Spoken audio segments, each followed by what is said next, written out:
Well, welcome back to another episode of Let's Talk Tri-Delta podcast. I'm Elizabeth DiMartino. I am Tri-Delta's Chief Engagement Officer. I joined Tri-Delta at our Alpha chapter at Boston University, and it is my pleasure to serve as today's podcast host. Today's episode is one that I have been looking forward to for many weeks now. I am an avid reader and I love a good storyteller. And I got to know our guest a few months ago and was so excited by the kinds of stories she tells about women and their lives, which she does with humor and truth in a way that is both fun and captivating. I am joined today by Jo Piazza from our Psi chapter at the University of Pennsylvania. Jo is a best-selling author, a podcast creator, and an award-winning journalist. Her career has taken her from celebrity journalism in New York to political reporting and now writing wildly popular, binge-worthy novels read all over the world. She's an editor, a columnist, and a travel writer, and her work has also appeared in the Wall Street Journal, the New York Times, New York Magazine, Marie Claire, to name a few. Her books have been published in multiple languages, her podcasts have reached tens of millions of listeners, and her next novel is about to launch. And I can't wait for you to learn all about it. So, Jo, we are so excited to have you here this morning. I'm so excited to be here. This is great. And that introduction was so long. I was like, oh my gosh, I should totally shorten my bio at this point. It's all good. And you should be proud of all of the accomplishments. And I would love for us to start this morning a little bit at the beginning, because you are a Tri-Delta. And I would love to hear from you a little bit about what has Tri-Delta meant to you, especially thinking back to your days in your collegiate experience, which you reference in some of your books. I do. And it's so funny because I do it completely. It's unplanned. And then all of a sudden there's like a Tri-Delt or a Sigma Chi reference in there. And then all of my sorority sisters and my friends are messaging me. They're like, oh my gosh. And then I'm like, I totally forgot that I did that. It's like, it would just happen. Being a Tri-Delt, meant so much to me. I was there at Penn at the same time as I was an editor at our student newspaper and also minoring in English. So I was like just getting my feet wet as a writer. And I just created such strong bonds. I'm still good friends with a lot of the women from my class and actually classes above and below me as well. And I get to see them a lot when I travel for my book events. There's always Tri-Delta representation there, which is wonderful, even abroad. Like I met up with one of the women in the class below me in London a few months ago, which was magical. And now I'm talking to her about possibly opening a bookstore together, which is, something that I may actually end up doing, which is wild. But my first book clubbing experience was with the girls in my sorority house, sophomore year. I think we actually read Bridget Jones' Diary because the movie had recently come out, and so we were book clubbing that book. And it's the first time that I'd sat in a community with women and talked about a book and talked about how it related to our lives, and it really stuck with me. And writing books for book clubs is, definitely one of my aims. I want to write books that start conversations, but that are also really fun and juicy and delicious. And I think a lot of that stemmed from these early experiences that I had on our kind of crappy couch in our sorority house. I love that. Great beginnings. And you've described sisterhood as something that's deeper than just a regular friendship. Can you talk a little bit about that and maybe how that plays out in your life today? I love that you're still connected with your Tri-Delta sisters. Yeah, it truly is. And I think that sisterhood is something, because you're put together, you don't necessarily choose one another, but also you've been chosen as a group together. There's something magic in that, in the kinds of friendship that evolve when you're put in this group with other women, when you're in such close proximity with other women, when you're doing the kinds of service that we did as sisters. And I think something stronger than a friendship evolves. And especially in college, where so many friendships are based off other things, right? They're based off like, oh, do we have the same calc class at 8:30 in the morning? Or do I really like playing beer pong with you? And I think sisterhood just hits a little differently. And honestly, it's also one deep female friendship is one of the recurring themes in every single one of my books. I mean, you do not see a knight in shining armor come in and fix everything in any of these books.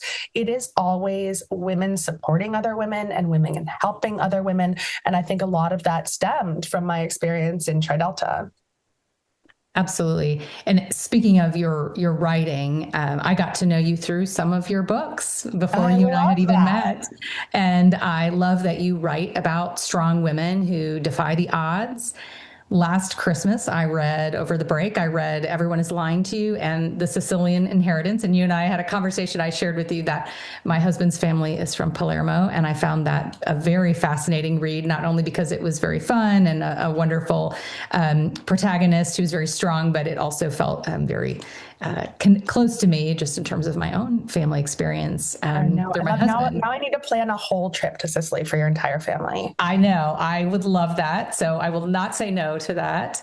But the strength of your women as leads is evident in the books that you write. And so much of the women that you write about are navigating career, they're navigating family, they're navigating relationships. And that feels like it could be any of us, and it's probably all of us. Where do these women come from as you write about them? Are they your own life? Are they women that you've met? Are they just women that you think about in your mind? And, oh, I'd love to write a story about that. I mean, all of the above, right? They are women that I've known in my past, my relatives, my friends, women that I've looked up to, women that I've just encountered, maybe, for one day at a conference. I mean, I'm just constantly taking notes. And that's another through line of my books. I'm so glad that you picked up on it. It's strong, ambitious women. And I write in a lot of genres and a lot of different formats too. I write thrillers, I write historical fiction, but I'm like, oh, but they'd all be in the same section of the bookstore. It's just like ambitious, badass women. Obviously, every bookstore should have a section like that. And definitely, I just think it's so important to write the characters that we want to see more of in the world. And that's my goal with writing these kinds of characters, and also with writing the stories of women supporting other women. Because for me, and I love my husband, he's amazing. We have 3 kids together, but my friends have been the backbone of my life. And I like to convey that in my novels. That definitely comes through. I also love that you're a storyteller. That also comes through in the way that you share these stories. And I believe that you have said that you collect stories and you revisit them later. How does that process work? And how do you go about collecting stories? I mean, I have this little notebook in my back pocket, or sometimes it's in my bag that I carry around with me all the time. And I'm constantly jotting down notes. And then I will put them, I will sometimes transcribe them into a Google document. Sometimes I cut out articles and then I put them in this little file folder that says future ideas. The book that's coming out this summer is The Parisian Heist, but I've already finished the second draft of the novel that'll come out the following summer. And that's actually a thriller that's a murder for hire plot at a fancy Wyoming dude ranch. And Intriguing. It's because I went to a fancy Wyoming dude ranch more than a decade ago. And they told me this story about how a really rich guy asked one of the wranglers to murder his wife, and they went to the FBI. And I put that in my pocket for 10 years. Wow. And then all of a sudden I just brought it back out for next summer's book. I love that. I think that's amazing. You're a student of life. You're observing probably all the time, I would guess. Constantly. I think it's exhausting though for my husband, because I'm like, oh my gosh. I'm like, did you hear the story about the Swedish Queen Christina? We now have to go to this one really obscure church in Philadelphia that has a plaque to her. And he's like, okay, fine. Well, what does a normal day look like? You're balancing being a mom, a wife, probably traveling. Yeah, it's a lot. Writing is my full-time job, right? So I do often get asked the question at book events, well, how can you be a mom and a writer? And there are women authors who don't like to answer it because they say, oh, a man would never get asked that question. But I think we have to talk about it if we're going to see more young women do both of those things. And I think I'm proof that you can do both of those things. It's just about prioritizing. I have 3 kids. We've always had since the second one came along, we've had very good full-time childcare. I work from 8:30 to 3:30 every day, and then sometimes 4:30, but I'm more flexible because the kids are home from school. And I do my novel writing first thing in the morning because I need morning brain to do anything. I need coffee and first thing brain.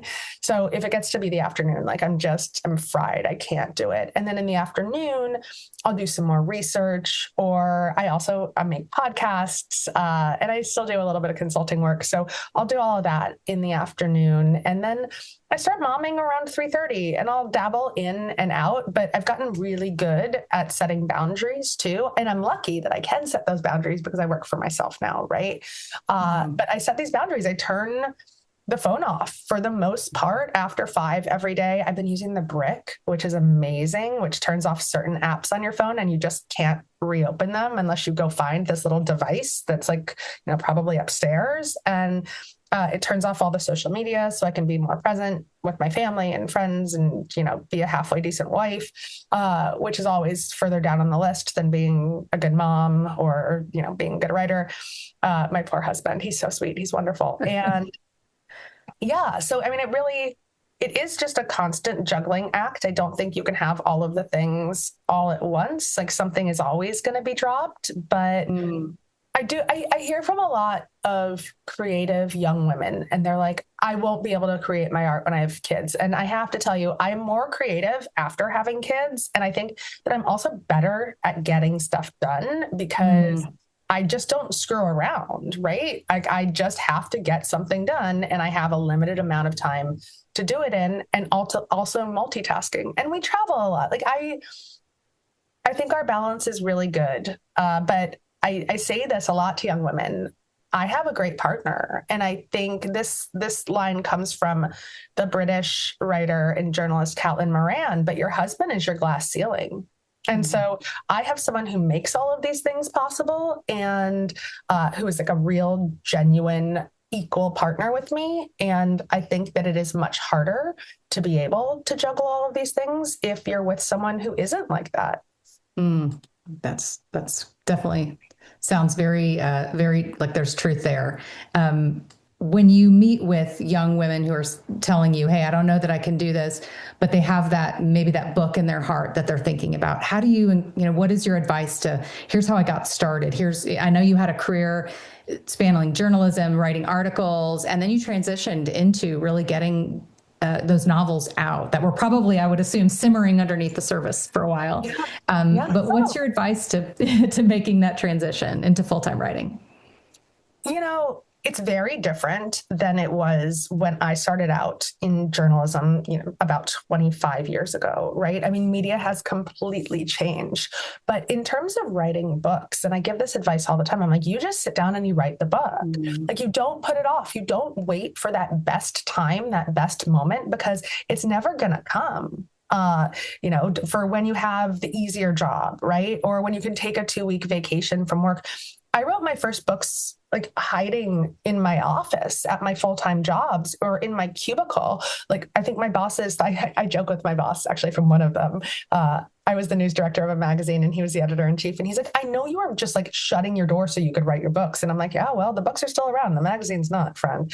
So, give yourself a word count and sit down and write 500 words a day or 1,000 words a day. You can write them on your phone while you're on the subway. You can talk to your phone while you're driving on your commute and then transcribe them. But make yourself get those words on a page and get that book out and finished. And because then you know that you can do it. And now there's so many ways to get published. There's the traditional path to finding an agent and then a publisher, but self-publishing is also so good at this point and so viable with the variety of social media platforms out there. I just want to encourage every young woman who wants to write a book, just sit down, put your butt in a seat and write the book, but you have to do it every day because it is a muscle. And as you think about the transition from the, writing for a magazine and for different types of media, What are you seeing in terms of where we're headed? I think there's a moment of like, is reading dead? I don't think so. We are seeing a lot of interest in book clubs and it feels like it's renewed again. What are you seeing as you're out talking to people about your books? Oh, I don't think reading's dead at all. I mean, I think that we are seeing a resurgence in people wanting to read and wanting to read in community because I think people are desperate to be offline right now. So my book events are selling out like never before. They're oversubscribed. And I think it's because people want to be with other people in real life right now. It's so funny. I set the Parisian Heist, the new one. There's two timelines. There's a past timeline and a present day timeline. And the present day is 96, which is actually 30 years ago. No, 20 years ago. I can't do math. 30. Oh my God, it's 30. 30. I'm not going to age myself here. It's 30 years ago. You're right. It's 30 because I'm almost 46. It's 30 years ago, right? So I'm like, oh, I guess it's not the present day. I guess it's a dual historical fiction book is what it is. But I set it in 96 because I thought it was so much more fun to write a mystery and a heist pre-social media and pre-cell phones. Like pre the ability to be able to Google everything. And when you had to do a little bit of research or go talk to people in person. And it was weirdly one of the most joyous parts to write in a very joyous book that had all of this art and it was set in freaking Paris, right? And yet I just loved reveling in the idea of being screen free. And I think that's where we're moving to. I think more and more people are reading books. Media, on the other hand, just general traditional media, I have no idea what is going to happen to that. I mean, I have watched media over the past 30 years evolve. I mean, at first it was evolving every year and then it was every 6 months and now it's like every minute, right? So I will not even try to predict where that is going. I do know that I think it's really important to be ready to pivot. If you want a career in media, you have to be ready to adapt to the next thing when it comes along. You can't say, oh no, that's not for me, because you ultimately won't have a choice. And I remember being at newspapers right before everything moved online. I was only in newspapers for about a year before everything moved online. And then blogging started for the newspapers. And I was like, oh no, this is a blip. This is not for me. And thank God I got on board or I would have been terribly left behind. And then I was, being hired to move entire publications online and create digital native first things. But that taught me a lesson, to always be looking forward and be adaptable in the media landscape, because it is moving so fast and you have to change with it. You just do not have a choice. That's really interesting, just where it started and where it goes. And as you're talking about being adaptable and flexible, I'm also thinking that feels also true of us as women, that we're constantly evolving. We're constantly, thinking about different phases of our life. And I love that you're telling stories that really are uniquely women's stories. Why is that so important to you to tell stories from the lens of women? And I think some of the characters in your stories, to me, do feel very flexible and adaptable. They have, the Parisian Heist, she's a restaurateur and then has to make changes. And I think that felt very real for me as I've navigated career and children and family and then back to a different career. And so I love those. And so I wonder why that's something that has resonated with you. Well, I think that women generally are more adaptable because we've been forced to be throughout history. And I think it is really important to be telling women's stories and stories from women's point of view, because for a long time, we just did not have them.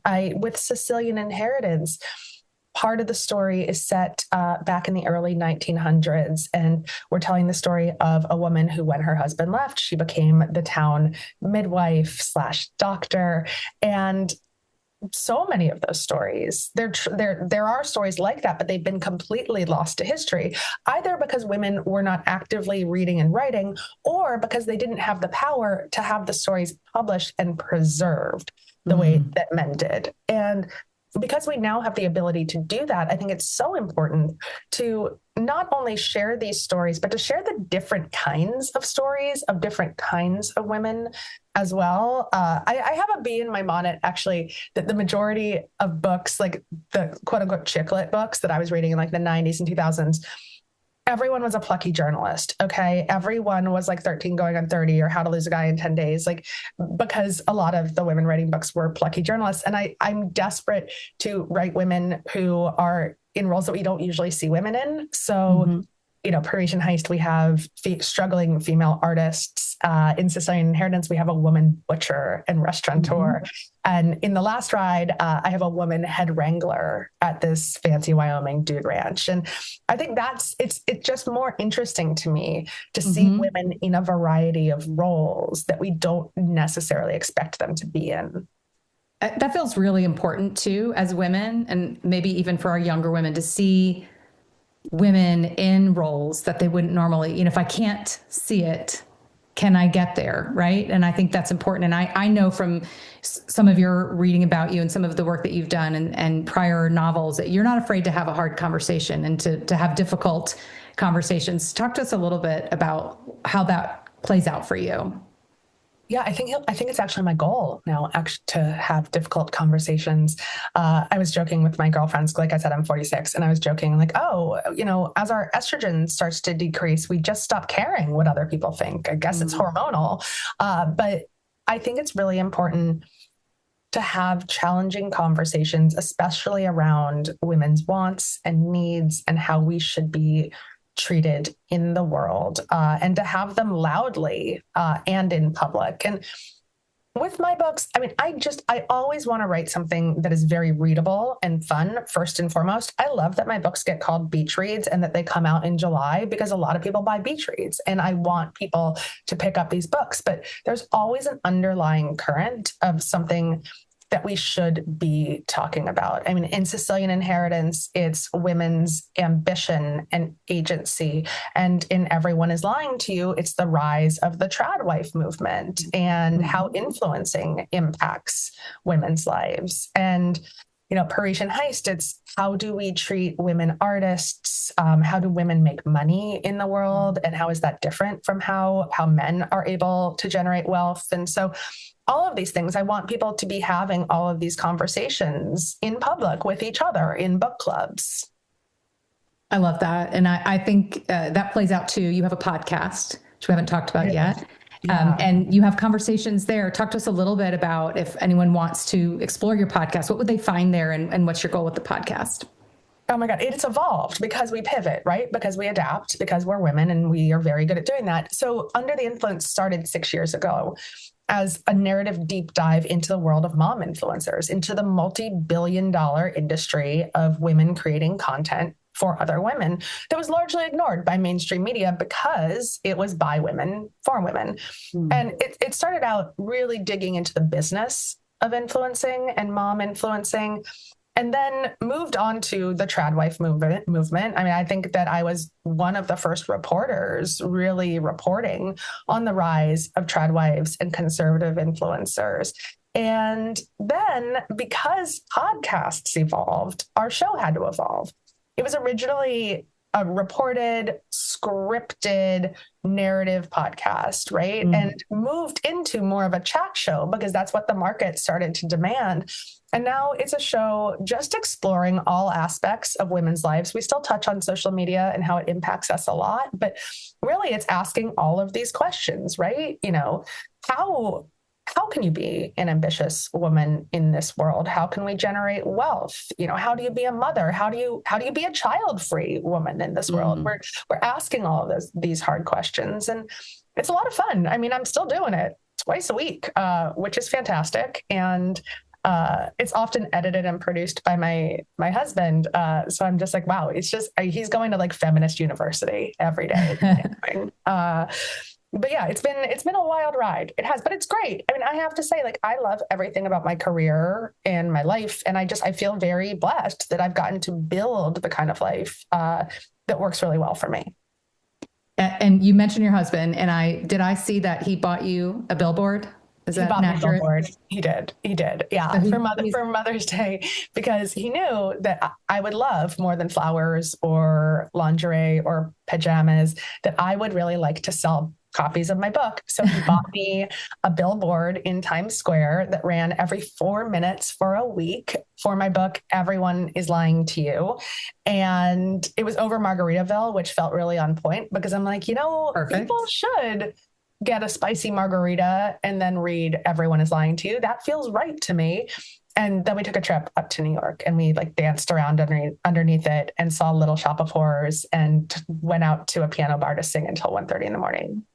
That sounds pretty great. I It would was give him perfect. an A plus. Yeah. Yeah. We had like a hot dog at 1:30 in the morning. And I'm like, this is all that I want in life. That's perfect. Yeah, I love that. And obviously, he is taking the ride with you and very much in support of the work you're doing and your balancing of all of it. So let's talk a little bit. You mentioned it already, but let's talk about your new book, which I love because it's set in Paris. And when I saw the news come out, you're actually the first thing I thought of because there was an actual heist in Paris a few months ago, and things were stolen from the Louvre. And I know you have a book coming out so I wonder, first of all, were you just thinking to yourself, I can't believe this is actually happening and I have this book coming out? It feels like kismet.